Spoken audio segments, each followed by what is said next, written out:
Fatalism, pessimism, and escapism have paralyzed many cultures. The key to the West's amazing progress was its optimism. Where did it come from? Thomas Hobbes, an atheist philosopher, described life as solitary, poor, nasty, brutish, and short. Gautam Buddha, India's most influential sage, believed that life is suffering. The only way to escape suffering is to escape life into nothingness of Nirvana. The West became different because something enabled it to sing joy to the world. The Lord has come. What was the secret of that optimism? 2017 marks the 100th anniversary of the Communist Revolution in Russia. Hardly anyone is celebrating it, even though that revolution was immensely influential. Its aftershocks continue until today, creating havoc in many nations. Before communism came the French Revolution. Its ideals were high: liberty, fraternity, and equality. It replaced God with the goddess of human reason, but degenerated into a reign of terror before ending in the dictatorship of Napoleon Bonaparte. The Russian and French revolutions were the outcome of the Enlightenment's faith in man. They taught us that when man tries to become the Messiah, he becomes a monster. A decade before the French Revolution, Americans began their Revolutionary War in 1776. They succeeded in building one of history's greatest and freest nations.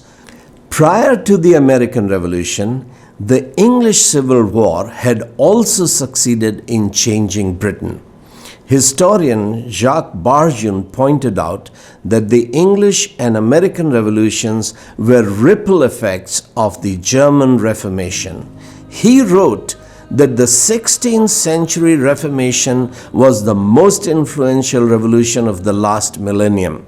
It reformed nations and created the modern world of freedoms and progress. The German, English, and the American revolutions succeeded because they began as spiritual movements. The reformers sought the purity of their own hearts before seeking the reform of their nations. They did not fight for power and position for themselves. They fought for principles, for truth. Communists say that religion is the opium of the masses. The historical fact is that the Christian hope of heaven was not simply consolation for hardship in this life. It enabled Christians to endure hardship now.